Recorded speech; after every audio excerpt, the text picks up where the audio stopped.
It's still like 70 during the day. We still turn on our AC in the afternoon. Yeah. It's not very nice to share, but thank you. What part of Arizona?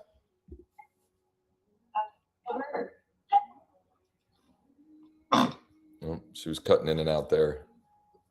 Oh, I'm in Gilbert. Okay. After high school in Colorado, I headed to Phoenix, so I was tired of the cold and wanted the warm. There's plenty of it here. Seems to not be going away this year. Yeah, I was a good trainer for spending 6 years in Kuwait. Oh, wow. All right. So let me grab my, where is it here? Where's my slides? Where are my slides? Come on. There we go. Let me grab this. Open here. So for those just hopping on, I'm going to spend a little bit more time this morning on mindset and strategy because I just some conversations that I've been having pretty repeatedly. I think this might be helpful. What happened? Where did my slides go? There they are. What the heck? What's going on here? All right, hold on. I'm not sure what's going on, but my slides don't want to cooperate. There we go. I don't know what was going on. Okay, real quick one to start, and then I'm going to do a deeper dive. You must first become consistent before you could become exceptional. In other words, you have to put in a lot of work and repetition over and over and over and over and over before you can become exceptional. And become, I would say, before you can, I wish this would say becoming exceptional, because exceptional is not a destination, it's a journey. So like you have to consistently put in reps. I was talking with an agent yesterday. This is part of my inspiration for what I'm sharing this morning. And I'm not going to specifically say who it was, because it doesn't matter. It doesn't matter.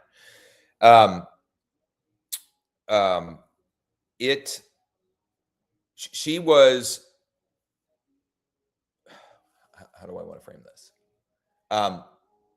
She had not done enough work to even have feedback to know if something is working or not working. And the conversation started with, you keep telling me that I had a win last week. I don't understand how that's a win. And the win was she got an off-market seller to raise their hand and say, yes, I would still consider an offer. And in that same conversation, she told me she had an appointment with one of her past clients to go look at that very property tonight. And then I asked, how many other people have you talked to in the last week? And she was like, maybe a couple. That's not enough. That's not enough. You have to consistently put in the work before you can become exceptional, or before even starting on the path to becoming exceptional. You have to believe that something will work, decide that you are going to make it work no matter what, and then take the action to actually make it work. I have spent literally hundreds of thousands of dollars over the years on training and coaching and seminars and workshops and so forth. And some of them were incredible, amazing, top notch. And some of them were, and I'll have to mark this one explicit, they were shit. And you know what? I got benefit from all of them because I chose to get benefit from all of them. I love coaching youth sports. Some of my fondest memories of the last X years were coaching my son's travel baseball team. I was their head coach for 6 years, and we were pretty freaking good. Not because I was all that great. We had dudes everywhere. We just had guys, we'd coach them hard in practice, and come the weekend game, we rewrote the lineup, and then I'm hanging out here. I get to be on the field watching versus in the stands watching. And we had a lot of success. We won a lot. And also, we didn't win all the time. Something that we talked about often was we either win or we learn. We either win or we learn. There is no losing. Losing is when you're dead. That is when you have lost. Seriously. When you're dead, you have lost. Other than that, just keep freaking going. Many of you, let me take that back. I don't want to project that on anyone. Some of you listening to this may have had experiences with a coaching program or a tool or an app or a CRM or whatever that you bought into, you invested into, and you had a terrible experience. It didn't work for you, etc. And if you invest into something, even into an idea, this doesn't even have to be literally investing dollars, but if you invest into an idea with the mindset of I'm waiting for this thing to prove to me that it works, you have already lost. And I might be a lunatic or a weirdo or whatever. And my wife would probably say that I am. Because I'm default yes to everything. It's why we work. She's default no, I'm default yes. So I understand that I am not the norm. But anytime I'm doing something new, trying something new, etc., I immediately think I'm going to make this work. Now, some things prove that they don't work, but it's not because I didn't do the work or believe that it would work. It was that it was literally bad strategy. I will share, this has nothing to do with real estate, but I think it relates to this conversation. When Caden was born, Caden's our oldest, he's 19 now. Around that time, I was pretty heavy. It was the heaviest I had ever been in my life. And weight is something that I struggled with a lot. I was very overweight when I was young. And I decided at my 12th birthday that I was never going to buy Husky clothes again. I can remember very vividly, my mom and I, we were shopping at the VF outlet in Reading. And I might even cry sharing some of this story here because it's very foundational for me.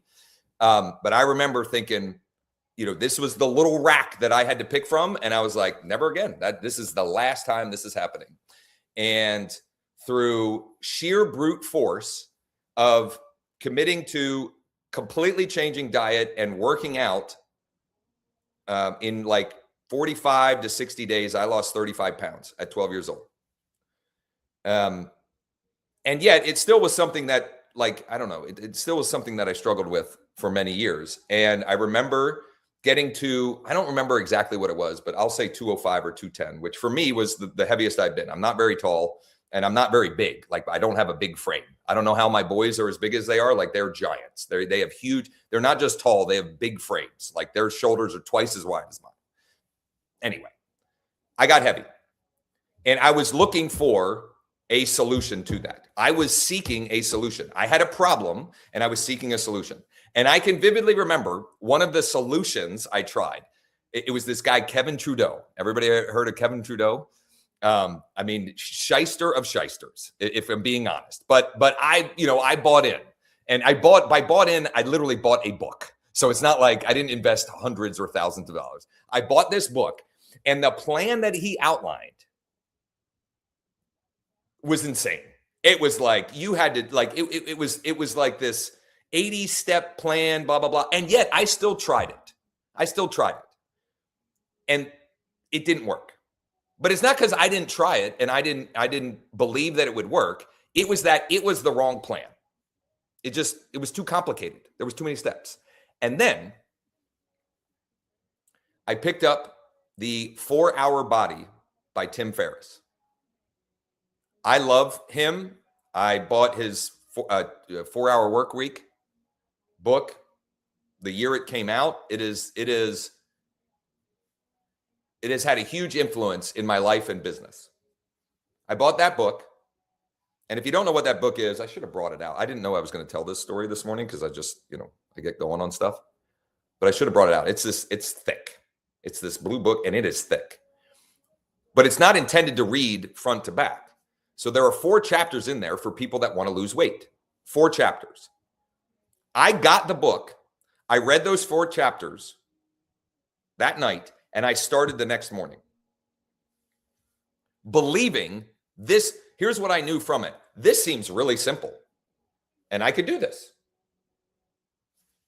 And in 35, 40 days, I lost, I'm going to mess up the numbers here. I don't know. I lost 25 or 28 pounds. And not just that, like because of the way that was outlined and so forth, like my body shape changed. Like when I lost weight earlier, and maybe you've experienced this if weight is something you fluctuate, I just was a skinnier version of myself. Like I was just, you know, I didn't look all that different. The scale said I was different, but I didn't really look all that different. Following this plan, I lost weight, and like also the things were redistributed. Like I lost fat, not just pounds on a scale. How does that relate to any of this? Well, here's what I can tell you with certainty. This is a simple plan. Every single one of you can follow, and every single one of you can do more deals if you follow it. But you have to believe it will work, not think it's got to prove to you that it will work. Because if you're bringing that mindset, nothing will work. Nothing will work. If you're waiting for your coach or your broker or your whoever to prove to you that the plan that they have for you will work. Because here's the thing about real estate. There are lots of ways that you can do more deals. This is one simple blueprint and strategy that is working incredibly well for me, that no question, it will work if you work. That's my mantra, the 3rd slide in the workshop that I've been doing. This does work and will work if you do the work. And also, you have to believe that that work will yield fruit, because literally you could take 2 people in the exact same circumstances, following the exact same plan, and the one that believes that this is going to work will crush the one who is just waiting for this thing to prove that it works. So,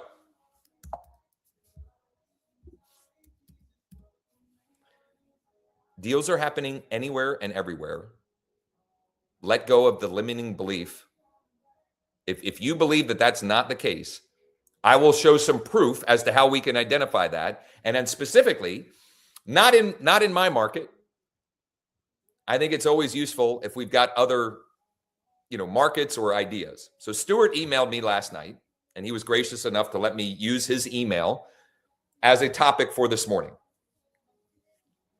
Looking at this 3-step blueprint, what I'm going to summarize what Stuart sent me. Essentially, he said, and Stuart is licensed. You reside in Georgia, McDonough area, if I remember correctly, but you're also licensed in So you're also licensed in Florida.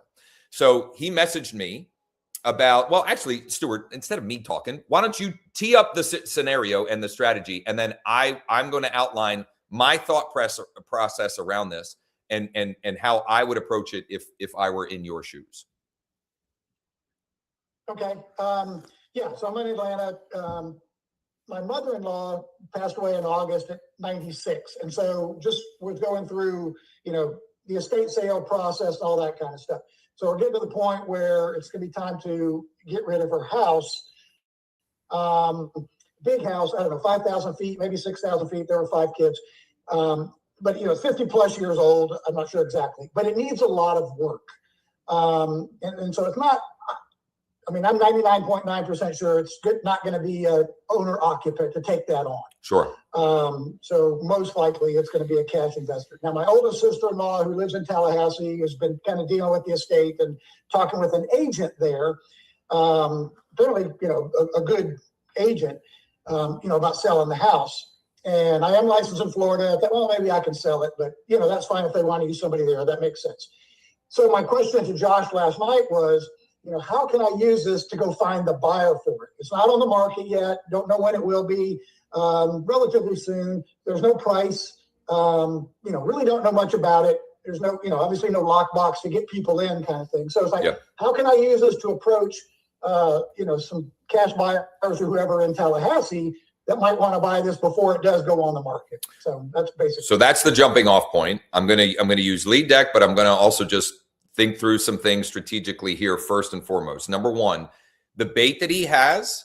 I think I mentioned this. I know I mentioned this yesterday on our Founders Club Mastermind. I can't remember if it was on the Closers Cafe as well. But off-market deals, you get way higher response rate. I think it was at the end of the cafe because I was making the point that my outreach yesterday to buyers was with an on-market deal. And the point I was making is if I was reaching out about an off-market deal, I would have already had more responses. And yet, which this is on my number 2 after we go through this, I'll update you on the call that I had with Harry. It took me a half an hour to get to Harry, and Harry is like, as long as I do my job, Harry will turn into at least 5 figures in gross commission income for me in the next 12 months, if not sooner. Okay.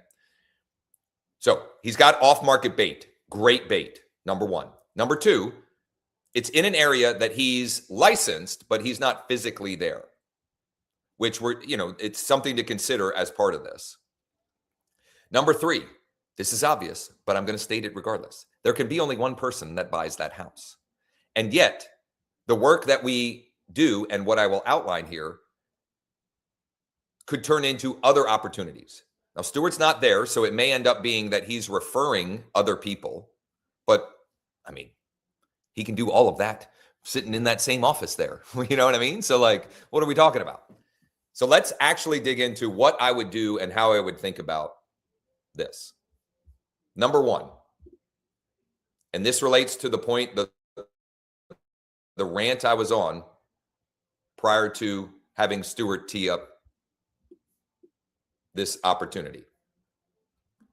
There are deals happening in every single market.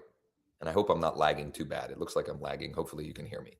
But there are deals happening in every market. Every time I do this,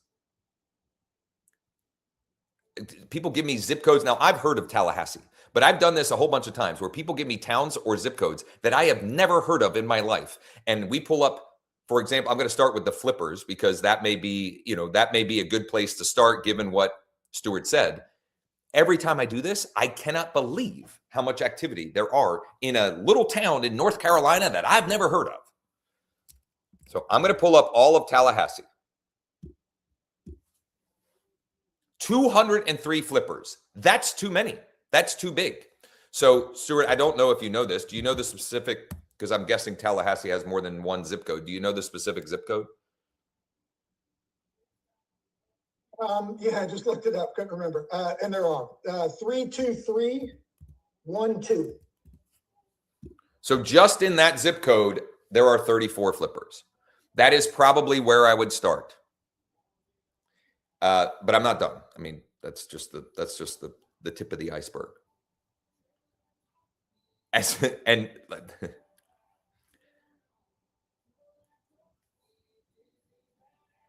Sean, for those of you that are Founders Club members and you were on the mastermind yesterday, Sean shared a story. There's a guy, he's got a little office on the other side of the river from me. And he shares an office with a fellow by the name of CJ. And CJ has been helping us with some of the things that are coming with Lead Deck. And he's also been curious. And Sean wants him to be, if I'm being honest, he wants CJ to demonstrate to everyone how easy it is to actually uncover opportunities using the tool, because CJ's not licensed and he has a wee little bit of experience in real estate because he did dispositions for a local wholesale company for like 3 months. So it's not that he has absolutely zero experience in real estate, but let's face it, very, very little. And why I'm bringing this up is Friday morning, he pulled up the flippers in a city on the East Shore, the Harrisburg area. And the first guy he called, and this is the script that he used, write this down.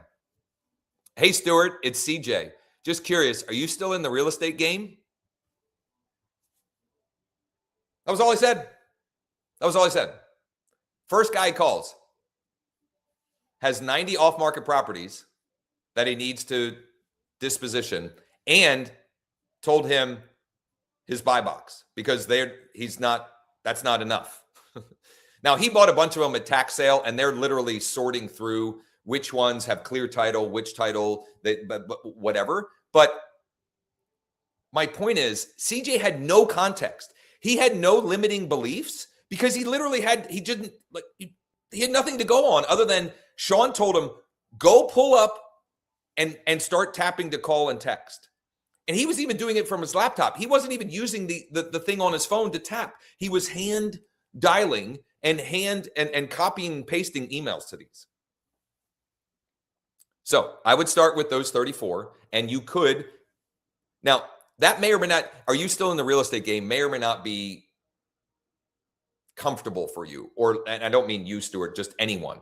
But find your version of that, meaning find the version of that scripting that fits your personality and your communication style, etc. Point is, the bigger picture. You can't say the wrong thing to the right person or the right thing to the wrong person. You can be terrible on the phone, and if you're talking to the right person, you'll still uncover opportunity. Like the guy that hung up on me yesterday, which rarely happens, but I'm kind of glad it did. I was terrible on the phone, and also it wouldn't have mattered. I could have been flawless in my scripting and communication. He still was not. He was not interested, and he was going to hang up on me. He was having a bad day. I know that he's got 53 properties, so he probably has a bunch of them that are, he might be in trouble with them. I don't know. Like but there was nothing I could have said to have changed that. And then I call Harry, and I'm like, hey, Harry, I don't know. It seems like maybe I know you, blah, blah, blah. And then, he's telling me that he's on a trip in Jamaica and this, that, and the other, and he's got $2 million that he needs to place and this, that, and the other thing. So,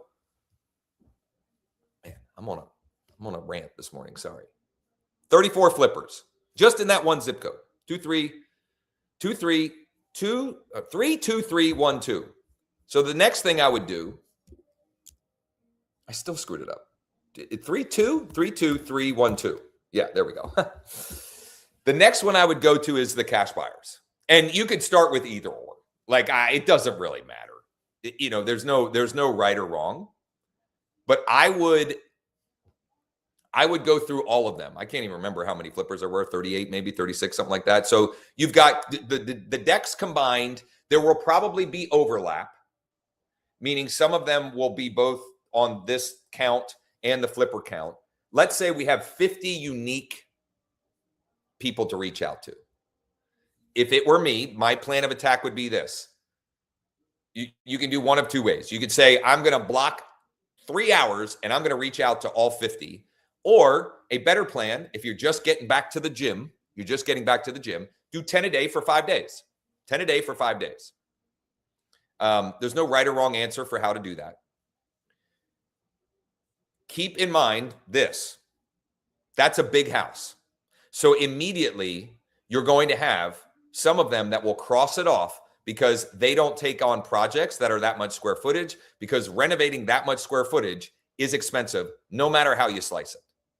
So the next thing I would then do is I would still do the work, assuming that they're going to do deals. And whether you refer them to the agent that is it your sister-in-law? I can't remember who, but they've got an agent down there. It doesn't really matter who. You could refer them to that person to do other deals and negotiate a referral fee. I mean, there's any number of things you could do with that once you present them with an actual deal that they can underwrite and say, yes, this is the kind of property I'm interested in. How can I get more information or go check it out? Or no, this doesn't fit my buy box because X or Y or Z. This is more what I'm looking for. Okay, great. Let me get you hooked up with my my business partner down there or an agent partner that I work with down there, however you want to frame it, and see.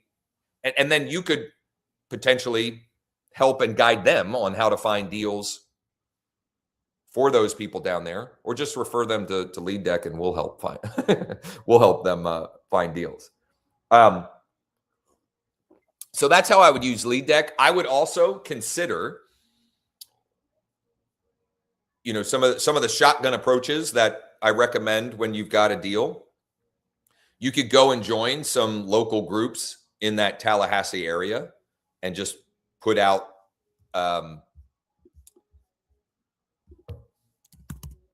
I did find one or two Facebook groups that were real estate related. One's a flipper or investor group. I think both of them were. I forgot that I put this together. I'll put this in the chat and we'll put this with the replay.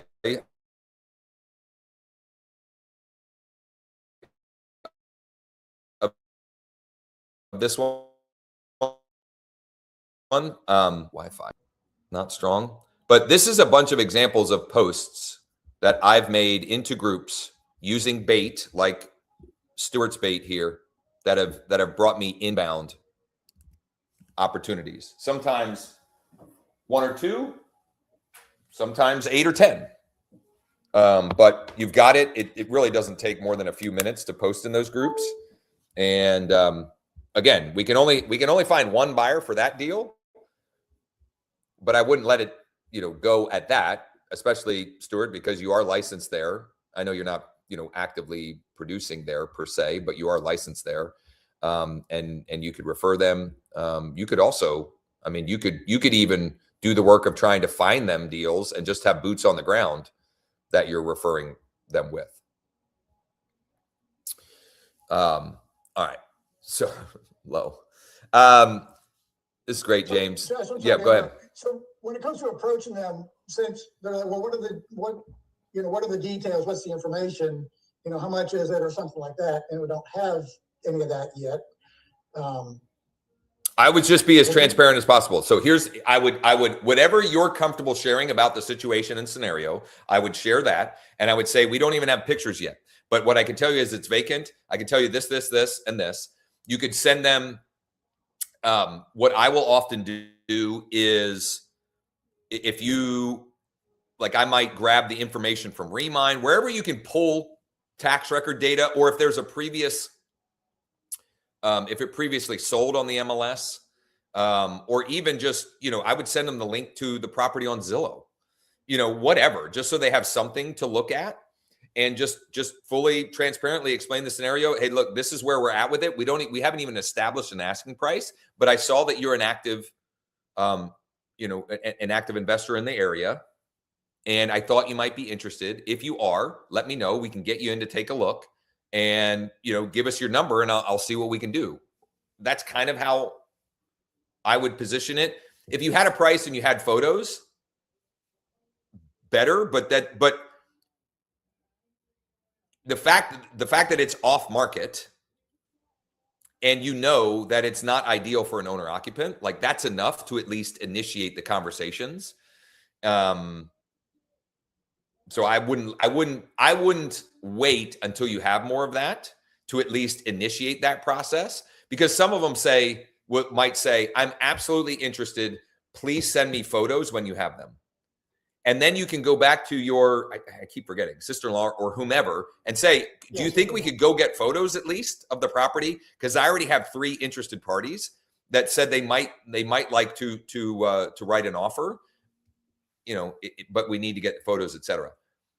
The other thing, which this is number 3 on my list for today, but I'll share it now, or I'll mention it now. If you haven't pulled cash offer options from the institutional buyers, just to have a baseline to see where that's coming in, I would probably do that as well. My white label version of that is fastcashoffers.ai, but you could even go directly to, for example, QuickBuy and see what their preliminary offers would be. Now, the problem with QuickBuy, you could probably get a preliminary offer, but they want photos before they'll finalize anything. But at least to get a ballpark, you might do that as well. And maybe actually, well, I didn't ask you that. I don't want to show the address here. I was going to say I could pull it up in mine and you could at least see what the preliminary offers are, but I could do that, offline if, I don't care. Nobody's going to do anything with it. Right. So, let's see what those look like. Cause I'll just bounce around. Meaning, like, I'm kind of going out of order of my list, but who cares? I made the list. What's the address? 7015 Spencer, SPENSER or CER. Yep. Road. There it is. So take a couple seconds to pull these up. And this will be, it'll be interesting to look at. I do want to answer a question. Val, who is in my EXP org. At last check, Val had 4 for sale by owner listings that she was going to check out on Friday, and she was going to use the cash offers to present some results in advance to the for sale by owners. And in other words, give them some preliminary offers or options that then she could potentially pivot to a 7-day stress-free home sale or her version of that. Okay, so there's no image here because there must not be a Google Street View of the property. It's buried in so many trees, you wouldn't see anything. Well, no, I mean, some Google, like my neighborhood, there isn't Google Street View. I don't know why. They never sent their little car through, or however they generate those. It's just never come through my neighborhood. And I've asked Joe, and it hasn't happened yet, but I asked him, could we replace, instead of just showing a blank picture, could we put the map view? Because the map view exists. I mean, that's obvious. This actually gives me a reason to remind him. I didn't believe that it was actually 5,000 or 6,000 square feet, if I'm being honest. I figured, maybe that's with a basement or whatever, but it is the public record says it's 4,600 square feet. So that's a big house. That's a big house. That's a lot of square footage. And these, the automated value ranges are anywhere from 610 to 630. Right off the bat, if I'm presenting that to a seller, I want to immediately make the connection with them that this is computer generated values, and it also assumes the property is fully renovated and turnkey. Right? Because some people think, well, this is somehow Zillow knows the condition of my property, and right, they're taking into account that it needs a roof and a new heat pump, and it needs new flooring everywhere and a new kitchen. No, it doesn't know any of that. It's taking, these are what properties for retail are selling for, and it's calculating off of that. So just that's just a little tip, I suppose. Quick buy. So let me take a minute to explain what these two are, because that was Val's question. She doesn't understand what's single close, dual close. Single close means like a typical or traditional transaction. There's one transaction. Quick buy in this case will come and buy the property for $581 with a lot of fees. Okay, there's a lot of fees. This is funny. So I'm live streaming. I live stream these on TikTok, which, by the way, if you're watching on TikTok and you want to see the screen, etc., you can go over to my YouTube channel, or the link to come into the Closers Cafe is in the description of the live stream. Sometimes I get people, just like random people, that they're trying to get on as co-host on TikTok. What are we doing? Anyway, the single close is a traditional sale, meaning it's a one-time sale. They have a lot of fees. Okay. Quick buy has a lot of fees, but it still might make sense in some situations and scenarios. I keep forgetting I have to get back with Shay on my team, because he had a settlement that was supposed to happen last week or the week before with Quick Buy, where it was a great option for them. All things considered, it was a great option. Quick Buy, with the single close, they buy the property, and then they will relist the property with whoever brought them the deal. So Shay, in that scenario, brought the buyer, got paid for that transaction, and then will be the listing agent on the other transaction. In other words, like, it's a good payday. It's a good payday. Okay. So, and the fees are broken down here. You'll also see, depending on where you are, you might see other offers. Like, Stuart, if you pulled up a property in McDonough, there would be other companies that you would see preliminary offers from, like probably Homeward and maybe one other one. But this is in this area, which is similar to me. Oh no, Homeward is here. Homeward has one of these. I've heard good things about them, but they don't do business in my market, so I've never even seen them in here. Man, I get so easily off track. Squirrel. Single close, typical transaction, but there are fees involved. Okay. And these are preliminary offers. So if if they decided they wanted to go with this, you have to, with Quick Buy, you have to submit. They have an app that you have to submit the property on. It's literally like an iPhone or Android store app or whatever they call that, Google store. And you have to submit the property through there, and you have to upload photos, etc., to get a finalized offer. Okay. The dual close options are there's multiple transactions. So the company, whichever one of these, the buyer will purchase the property. The seller will get some of their equity. And then in most of these, there's some type of renovation or something that is going to happen. The property will then be listed on the open market and sold to a retail buyer. In most cases, a retail buyer, but I suppose it could be, a landlord buyer, not on this property. But, if it were a property that made sense for a landlord, it could be that. But it's sold on the open market to an end user, an end buyer. And when it's sold there, any remaining equity outside of the fees and costs go to the seller. So it's kind of like they partner with the seller to flip their house. And there are lots of different flavors of dual closes here. I will say, how do I want to frame this? These are great for getting you into more conversations, presenting potential solutions in advance, and demonstrating to homeowners that you're not just the typical agent like everybody else. I have never actually closed a transaction with any of these. I've gotten to the point where we were doing due diligence. I've gotten contracts from different ones of them. And for one reason or another, we end up most often either pivoting, or I've had a few where we got to that point and the sellers decided we're just not going to sell right now. We're just going to hang on for, whatever reason. So I bring that up to say, not that they can't or won't perform, because they can and do. It's just that in most cases, in my experience, they're not in the client's best interest.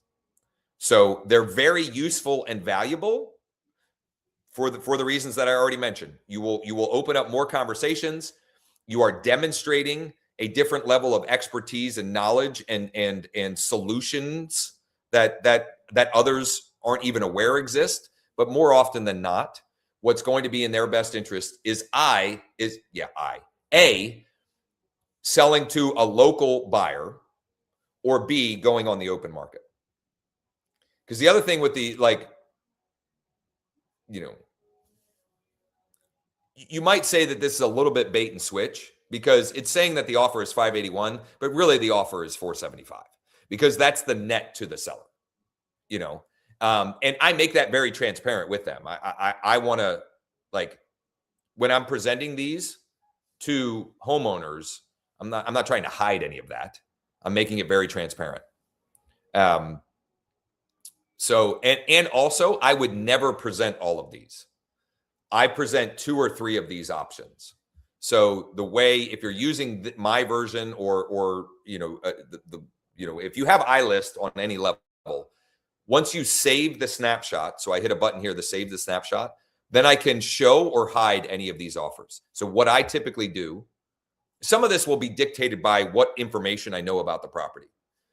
So I'll hide this because the Zudilio cash offer is the typical, is what people think as the, the typical low ball offer.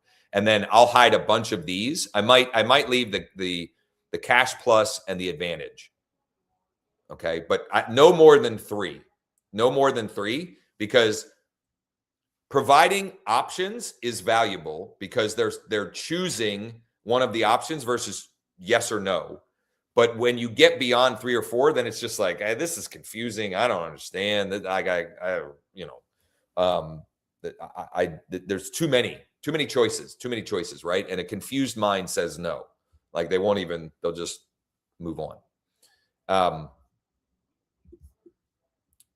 Any questions on that? And Val, I'm hoping that maybe that clears up the dual close. And one last thing I'll say, like there is pretty good breakdowns on how these work if you click the actual view.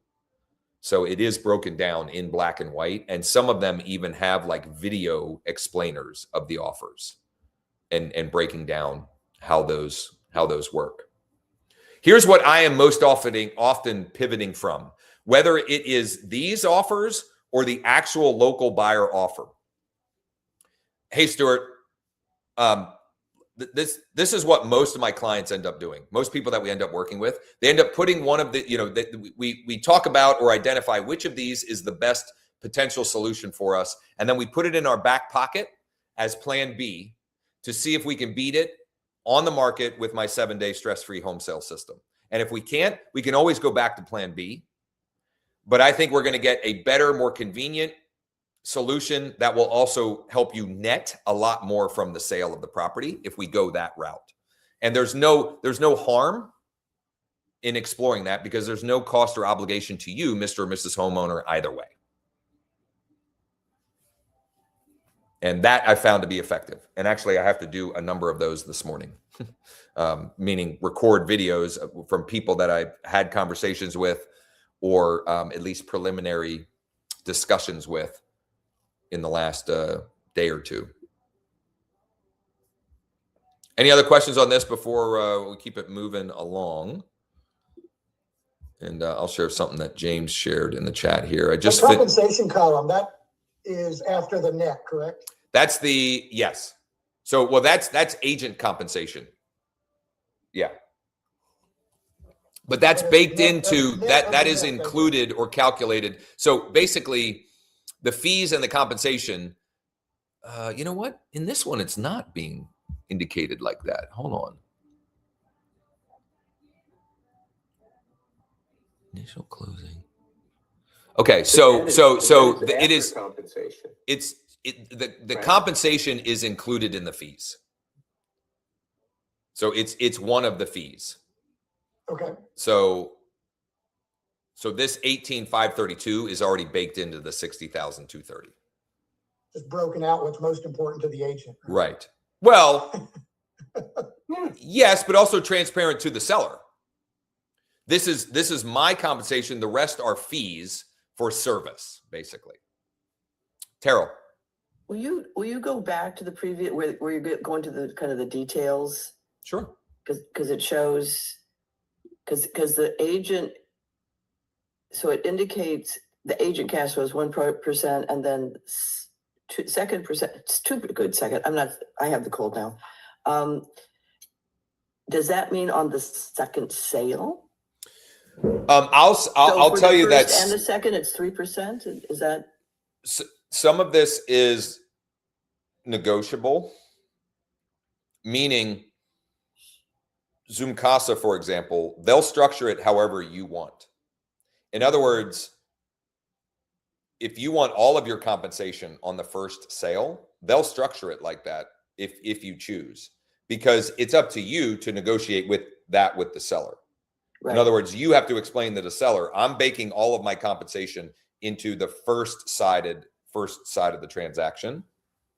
But their standard way of doing it is here. The 3%, I guess. It's breaking it down right there at the bottom, John. Yeah, I mean, I guess on this one you're just getting 3%. It's ultimately done. Yeah, but you can edit, or you can negotiate that with them. I don't think you can edit it in here, but you can also. Does Zoomkasa go back to the original agent to sell the separate deal? Well, let me think this through. Zoomkasa, when they buy it, are unrepresented, and then when they list it, they're listing with you. I'm pretty sure that's how they structure them. So they buy it unrepresented because you're representing the seller, and then on the back half, you're representing them as the seller. I see. So really in these fees, it doesn't include to the seller the listing fee, if you will. It's ultimately the selling fee for Zoom Casa. Yes. Is that correct? Yeah. Here's what I will say. Also, you just have to know this well enough to have an intelligent conversation, meaning for most people, it doesn't make sense. Right. It's just a conversation piece. Right. But you want to know how, and you will learn more. This is just anything in general, right? 0 to 1 is Right. where you learn the most. So I learned way more the first time I submitted with Zoom Casa for a final offer. And we had to get, you have to get on Zoom with them, which QuickBuy and Zoom Casa both do that. You have to schedule a Zoom with you, them, and the seller, because they want as much transparency and everyone on the same page as possible. And in that process, like the first time I did that, I kind of felt a little foolish, but I told the seller right up front, this is the first time I've gotten to this point with this company. So I'm going to be learning on the fly a little bit, just as you are. Yeah. I didn't pretend like I know how it all works. I just was very transparent and said, I get the big picture of how these works, but I'm just as curious as you to see how they fill in the gaps and explain how, how this piece works and that piece, and what happens if this, for example, this is most of them. When you have an accepted offer, the next step is they're going to get a full home inspection and appraisal. And if the seller decides not to proceed, because let's face it, there is virtually zero instance of that happening where the buyer isn't going to come back and say, we didn't know that there was this problem with it, so we got to adjust the numbers. In that case, if the seller says no, meaning if we agreed to X and now Zoom Casa, for example, is saying, we have to adjust to Y, and the seller says no, in their agreements, it says that the seller then has to pay for the appraisal and the home inspection. In other words, if they back out. So, I didn't learn that until the first time. And that was a question that my seller asked. It was a great question because I hadn't even thought of it. Yeah. Because that is not the case in a traditional, like if I've got a listing and a retail buyer comes, they're not, I guess they could write it into their agreement, but I've never had that. That is I've never seen it. It's a buyer cost, and it's the buyer's inspection report and the buyer's appraisal. Like they own that because they paid for it.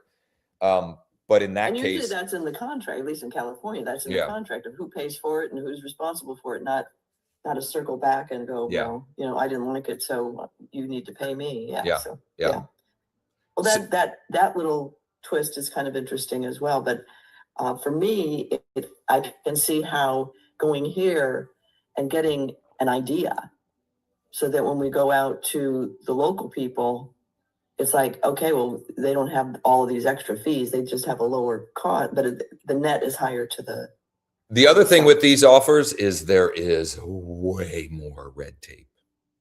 Yeah. Meaning if you've got a local buyer, like I had a settlement yesterday. He was buying a bank-owned property. There was we had to do a bunch of docs because it was bank-owned, but on his side, like we didn't do an inspection. We didn't do we did nothing. He could care less. Like he knows what he's looking at. He knows buyer beware. He's done this a billion times. This is my number. I'm good. Like I'm taking on the risk. And so the most of the legit local buyers, and they're legit in Lead Deck because Harry, the guy I talked to yesterday, he owns 111 properties. And those are just the ones showing up in his name. Like I think he actually has more where he's got, entities or whatever, but he owns 111 properties. Like he knows what he's doing. He's not, now if he's buying a triple net commercial building, et cetera, that's a different level of due diligence. But if he's buying a residential ranch home, he's going to come and look and say, this is my number. That's it. I'll settle as soon as the title search is back at this number. I don't need anything else because, I know the drill here. I know that I'm assuming some risk and I've done this enough to know what I'm looking for kind of thing. Yeah. Good question.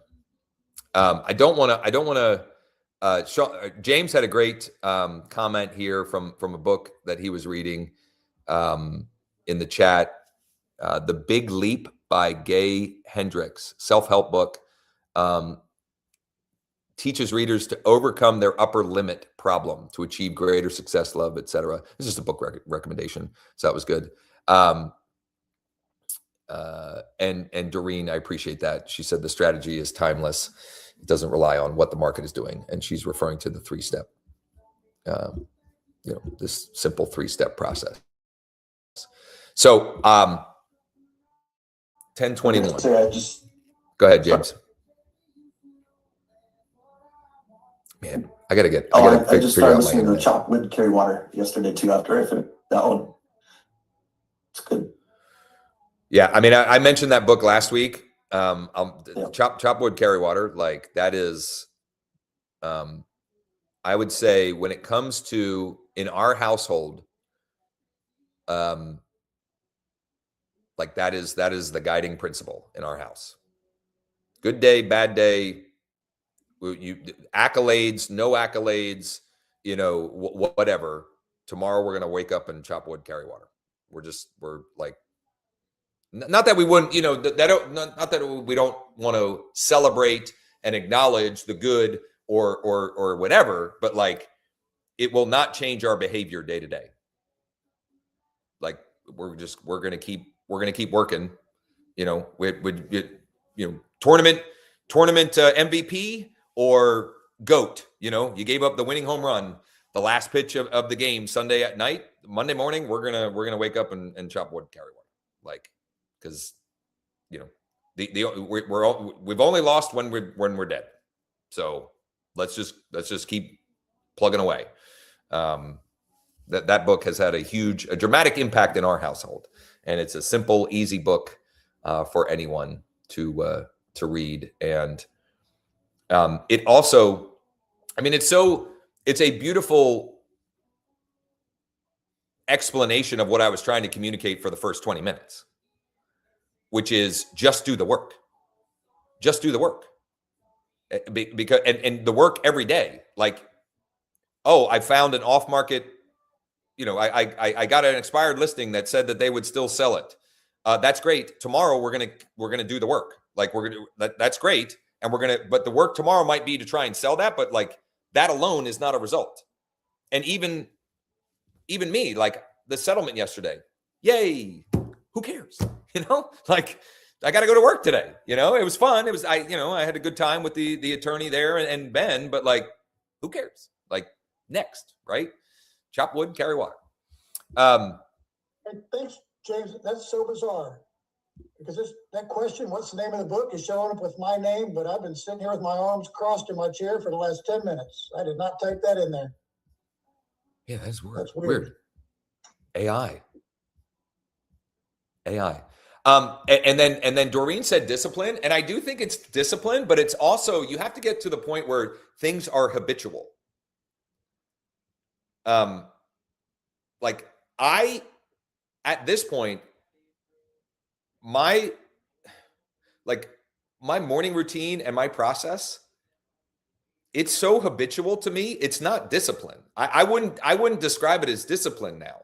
At some point, it may have taken like focused discipline to get to that point, but it's almost like autopilot for me now. And not that I wake up at exactly the same time every morning, but every morning I wake up early and I do this, and this. And some of that is, related to daily activities for my business. And some of that is just part of my morning routine to keep myself strong and healthy and whatever. So that habits and systems are greater than discipline and motivation, because discipline and motivation at some point will fade, but your habits and systems, if you've created those in such a way that they really are truly, those two things, habits and systematic processes, that's how you really create long-term growth. And that's really the point of chop wood, carry water, is just the habit of just, it doesn't matter. Like tomorrow we're going to do it again and again and again. A couple of final things here, because I gotta regroup before 11 a.m. On the 11 a.m. mastermind, the volunteer I had to do the deal sprint has a conflict. So what I'm going to do instead is I'm going to do live prospecting off-market sellers, and I would love for it to be a work session. In other words, this morning was very heavily, mindset and strategy. I would like for those that hop on for it to be more of a work session, and I'm going to be working. I'm going to use I'm going to call it a new script, but it's not really a new script. I'm going to use a different script than I've been using. That also came from CJ, who's the fellow that I mentioned earlier that used the script. Hey, hey James, are you still in the real estate game? That is very appropriate for expired listings and for sellers who at some point had requested an offer. So I'm going to do that work. For the first few minutes, I will give everyone a plan they can follow no matter what. They could have zero. They could, as long as they have MLS access, they can follow the plan. And for those of you using Lead Deck, you're going to have a little bit of a shortcut, a little bit of a cheat code, whatever. But everyone that attends that will have something that they can be doing during that time. And my hope is that we get a whole bunch of people in the chat that are just sharing wins and getting excited about uncovering opportunities that maybe they wouldn't have had otherwise. So for those that are interested, and you're not, many of you on here are registered for that, but let me grab that Zoom link. If you're watching this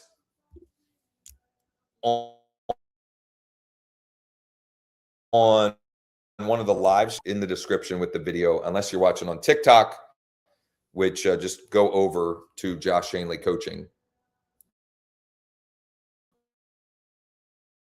on YouTube and it'll be there.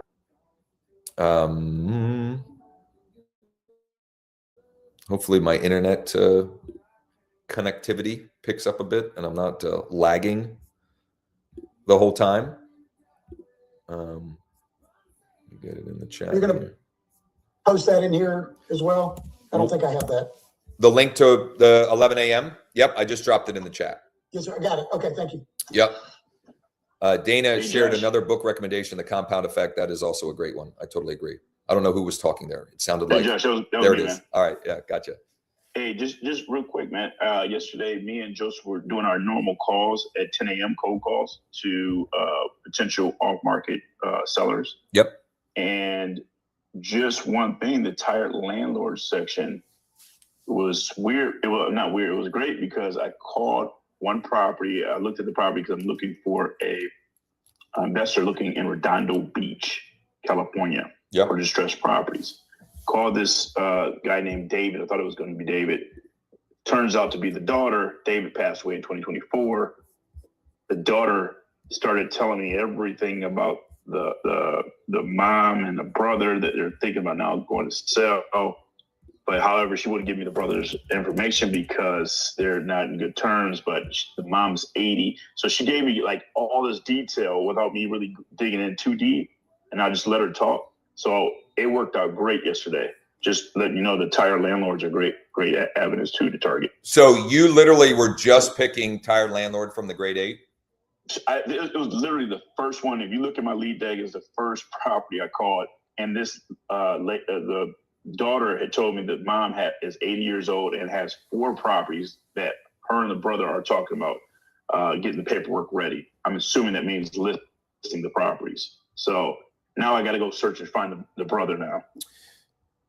If you forced me to pick one audience, buyer, seller, whatever, literally, I could only pick one target in lead deck. The nice thing is we don't have to. But if you forced me to, tired landlord would absolutely be the one that I pick because they own a bunch of properties. They've owned them for a long time. They own a primary residence as well. So, and they're either looking to buy or sell or need capital, do an exchange. Like it's like impossible to have a conversation with them and not uncover some real estate related need that you might be able to help with. Yeah, it was a great call yesterday. Joseph will tell you about it. So, and if, you know, if you're stacking, like if I want a small list, tired landlord stacked with either tax default or involuntary liens, now we're talking, because then there's also financial or potentially some financial distress, right? And so if you can be the solution provider for them, there's opportunity there. So thanks for sharing that win, and good on you guys for doing the work. How hard was that call, Lo, for everybody here? How were you like perfectly polished and scripted, or was it just a conversation? No, I actually fumbled in the beginning, and Joseph, actually we had two agents on our live call. I fumbled in the beginning, but at the end, she just gave me all this information. I was like, wow. I think hopefully Joseph recorded it. You can't say the wrong thing to the right person. And also, if you ask questions and shut up, people will talk. If you have them on the phone, unless, you know, that one guy yesterday, Raza, you know, he didn't want to talk to me, but whatever. If you've got somebody that's at all engaged and you ask questions and you genuinely, like, you have a tone of genuine curiosity and care, people will open up to you. So can't say the right thing to the wrong person or the wrong thing to the right person. The link for 11 a.m. is in the chat. I'll drop it again. That's going to be a work session. So 5 or 10 minutes, I'm going to give everyone an action plan that they can follow regardless of what tools or tech or whatever they have. Everyone on there, as long as you have the MLS, and I mean, you have to have a computer to attend. So, or, you know, if you have the MLS and, or, you know, a computer, or the MLS, a computer, and, or your phone, you'll be able to follow along and at least implement, use the script that I'm going to be utilizing today, and create conversation opportunities with off-market sellers. For example, like Lawrence had yesterday on his call session. So 11 a.m. Eastern, 11 a.m. Eastern. That block, 11 a.m. Eastern on Wednesdays. I've been going live on Zoom, that same link, that same time for a very, very long time, barring, you know, holiday weeks and so forth. So that same link, same time, same day, every Wednesday. You can save it in your calendar. Call it whatever you want. But that link and that time block, I don't have any intentions of changing anytime soon. And that will be more of the work session that these are typically. But today, you know, strategy and mindset, I thought was maybe a little bit more apropos. And a great share from Harry. One more book recommendation: Atomic Habits with James Clear is that's a really good one. Go ahead, Stuart. Sorry, completely off topic, but this is kind of scary. So James had replied back when I supposedly said, "What's the name of the book?" Now that you've got the the whole little dashboard open, there's two accounts for me open up. The one with my video on, and then there's another one that doesn't, which has to be from my phone, which I never logged in from. And through that conversation, it must have picked up and asked what the name of the book was, and even put the little heart reaction emoji thing when James replied to chop wood, carry water. I haven't touched it. So I don't know how I got logged in. I can't even That's tell. Scary. Hold on. So I only see one of you though. Oh, no. I'm sorry. I do see two of you. Who's the other Stuart? Never logged into Zoom Reveal yourself. I don't know what's going on with that. I just posted in the chat. I asked the question, Soledad Garcia. So somehow Soledad is in here as Dana? Stuart. It's I have in the no chat idea how under that your would name. be. I'm trying to think of how that's possible. I have no idea. I have no idea either. Did Stuart? Elon Musk, I guess. Did Stuart send Soledad his link? I doubt it. I don't think Stuart knows Soledad. Do you? Soledad's in California. Yeah. No, I mean, from yesterday, she was asking about a link. I pasted a link in yesterday. Yeah, That's it. That's it. Because it tracks How so?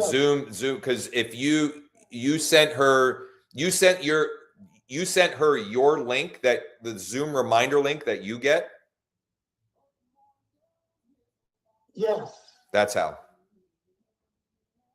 I don't know how or why, but that's definitely how. Like if Bob had sent her his link, she would have logged in, because there's some identifier there with Zoom that is specifically your registration.